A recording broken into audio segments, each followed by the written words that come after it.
تعالوا كده ندردش مع بعض شوية ونعرف إيه هو الكولاج ارت. كلمة كولاج هي أصلا كلمة فرنسية مشتقة من كلمة كولر، كولر دي يعني لزق، ومعنى كلمة كولاج هو ترتيب الصور والخامات والأوراق علشان نجمعهم في الآخر ونطلع بلوحة فنية. يعني نقدر نقول إن الكولاج ارت هو الفن اللي بيقوم على تجميع الأوراق والخامات المختلفة علشان نكون لوحة فنية معينة. طبعا من أشهر فنانين كولاج ارت هو الفنان بابلو بيكاسو. كولاج في منه أنواع كتير جدا، ولكن أنا هتكلم في الكورس بتاعي عن النوع الخاص بالديجيتال، النوع الخاص ببرامج الجرافيك. في مجال تصميم الجرافيك احنا بنعتبر ان الكولاج ارت ده هو دايركشن، اتجاه فني ممكن نستخدمه في تصميمات السوشيال ميديا والبيلبورد وكمان المجلات والبروشور.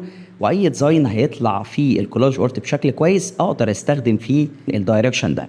وطبعا ممكن استخدمه كمان في الافلام، بيبقى لذيذ جدا وبيبقى لطيف ان انا اقص الاشخاص كده واجمع جنبهم شويه القصايص وصور الخاصه بموضوع الفيلم. كمان احنا بنستخدم الكولاج ارت في تصميمات الانفوجراف، يعني لو انت مثلا عندك تصميم فيه بيانات وداتا كتير زي التصميمات اللي بتتعمل في المواقع الخاصه بالاخبار زي مثلا قناه العربيه، الجزيره وما شابه من هذه القنوات، فبدخل طبعا الكولاج ارت كنوع من انواع التنوع. مش بس انا احط كلام، لا كمان انا ممكن احط قصايص من الورق اكتب فيها جمله معينه، احط فيها حاجه معينه زي ما برضو هشرح في الكورس بتاعي. وكمان دايركشن الكولاج ارت ده لذيذ جدا لدرجه ان احنا بنستخدمه كتير قوي في الفيديوهات وفي صناعه الميديا، زي مثلا برنامج الدحيح اللي موجود على اليوتيوب بيستخدم الكولاج ارت كتير قوي. عارفين الحاجات اللي هي بتطلع الورقه بتطلع فجاه، لو كمان بيشرح حاجه فيها انفوجراف او معلومات معينه فبيستخدم الكولاج ارت. وكمان بنستخدمه في تترات الافلام والبرامج والمسلسلات، ساعات بيبقى لذيذ جدا في لو المسلسل مثلا كوميدي او في حاله معينه بنستخدم الكولاج في المنطقه دي.